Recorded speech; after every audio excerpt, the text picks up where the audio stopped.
দুৰ্বল মানুহে যদি জীবনৰ কোবাল নদী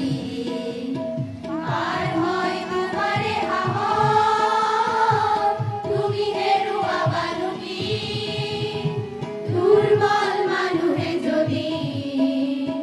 জীবনৰ কোবাল নদী পাৰ হয় তোমাৰে সাহস তুমি হেৰুৱাবানো কি মানৱ যদিহে নহয় মানুহ দানৱ কাহানিও নহয় মানুহ মানৱ যদিহে নহয় মানুহ দানৱ কাহানিও নহয় মানুহ যদি দানৱ কাহানি বা হয় মানুহ ৰাস্তা কোনে নোকোৱা সমনীয়া মানুহে মানুহৰ বাবে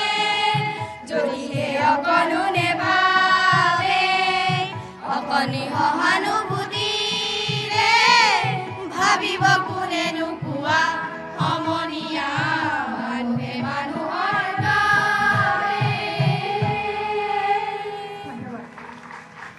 আৰু এই মুহূৰ্তত আমি নলবাৰীৰ পৰা পৰিৱেশ সেয়া দেখুৱালোঁ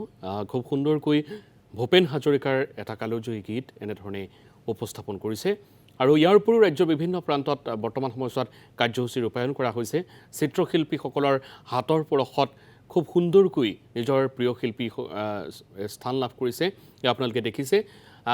সমাধি ক্ষেত্ৰৰ পৰা আমি পৰিৱেশটো দেখুৱাইছোঁ প্ৰিয় শিল্পীগৰাকীক এনেধৰণেই অংকন কৰিছে আৰু যি ধৰণে এখন ছবি তেখেতসকলে অংকন কৰিছে তাত আচলতে পৰিস্ফুট হৈছে তেখেতসকলৰ শিল্পী সত্তা এয়া আপোনালোকে প্ৰত্যক্ষ কৰিছে খুব এটা সুন্দৰ পৰিৱেশ বৰ্তমান সময়ছোৱাত দেখিবলৈ পোৱা গৈছে আৰু প্ৰত্যেকগৰাকী শিল্পীয়ে নিজৰ প্ৰিয় শিল্পীগৰাকীক খুব সুন্দৰকৈ অংকন কৰাৰ যত্ন কৰিছে সমাজক নাভাঙা কিয় তুমিয়ে যদি ব্ৰহ্মৰে পুত্ৰ সেই পিতৃত্ব তেনে নাম মাত্ৰ